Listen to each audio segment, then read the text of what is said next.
You probably need a lot less land than you think. The dream sounds great. 5 acres, self-reliance, and freedom. But what happens when that dream turns into long days, endless mowing, and unexpected expense? Whether you're just starting out or trying to make better use of the land you already have, I'm breaking down what it really takes, the real numbers, the real examples, and a few lessons we've learned right here on the farm. A lot of folks think you need acres and acres and acres of garden space to feed a family.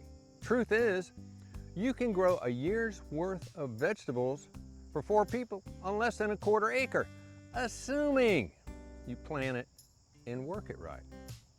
Here on our farm, we use raised rows, basically long, slightly elevated beds that drain well because of our massive weather and warm up early in the spring. They let us work the soil much less, plant straighter, and keep the weeds down naturally. Basically, we lay out every row with some kite string, so we keep everything absolutely straight. Then we use a dibble wheel for perfect spacing. It saves a lot of time when it comes to planting season. That is in addition to our Haas garden seeder, which works, well, frankly, pretty darn good. But if you're new, start smaller. Maybe a 30 by 50 foot raised row garden will teach you a lot without burning you out. Once you learn the rhythm of planting, watering, rotating, scaling up, well, it's pretty easy at that point. A lot of people assume you need big pastures to raise animals. Truth is, chickens, rabbits, goats, and even a couple of cows can all fit on a small, well-managed farm if you plan it right. Chickens, for instance, don't need open fields, and goats don't need acres and acres of brush. They do need rotation and some solid fencing. We rotate our goat pens and keep the browse fresh, and they reward us with plenty of rich milk whenever we need it. Our rabbits, they don't take up any space at all, just a small shaded area with a few sturdy hutches. And frankly, they're one of the most efficient sources of homegrown meat you can raise, even on limited ground. And of course, then there's the cows. We keep a small number of cows, and between managed pasture and stored hay, they stay in great condition year-round. And if you balance the rotation and supplement with hay in the winter, a few acres can easily support a couple cows. If your goal is fresh milk, eggs, and meat for the freezer, you'll want probably closer to 3 to 5 acres just to make it comfortable. Enough room for rotation, hay storage, and good-sized garden without, well, wearing you out. Could you do it on less? Oh yeah, especially if you're efficient and supplement with feed. But 3 to 5 acres gives you that much breathing room and turns Homestead away from being a constant struggle into a balanced way of life. What about the space you don't think about? Say driveways, barns, wells, sheds. They all take up a lot more space than what you think. For instance, my 1/8 of a mile driveway alone would throw off most people's 5 acre math. And then there's the non-productive space. Turning radiuses for trucks, spots for equipment. And equipment sheds, well, you really didn't plan for it. It's not wasted ground, it's just infrastructure. But that keeps everything running smoothly, so you've got to plan for it, or well, it'll sneak up on you real fast. When it comes to energy, acreage is not the key. It's all design. Our solar systems, mini splits, and wood stove could run on, well, a ½ acre or so if it had to. That's what I call hybrid homesteading, i.e. being grid optional. You don't have to be off-grid to be completely self-reliant.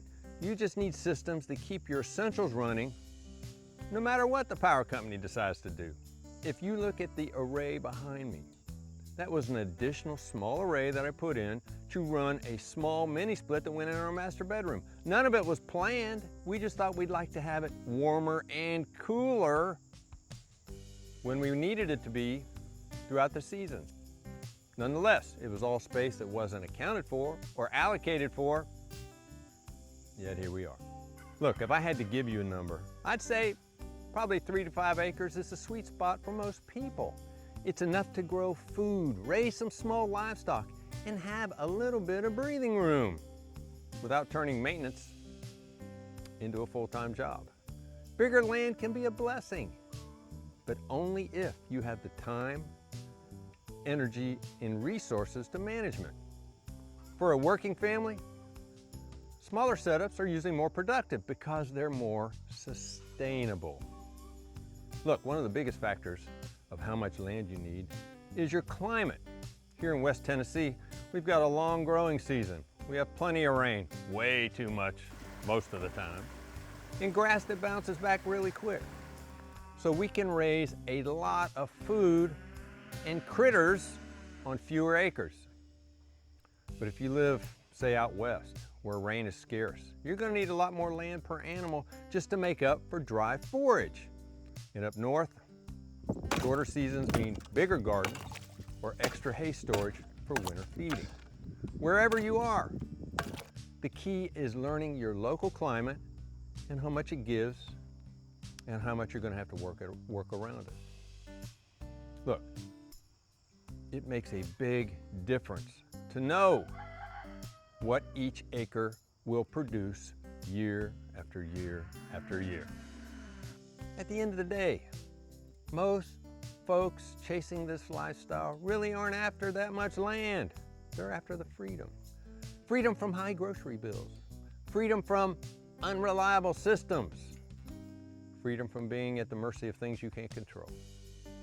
So whether you're working with a 1/4 acre or 10 acres, what matters most is designing a life that gives you peace, purpose, and the ability to take care of yourself and your family.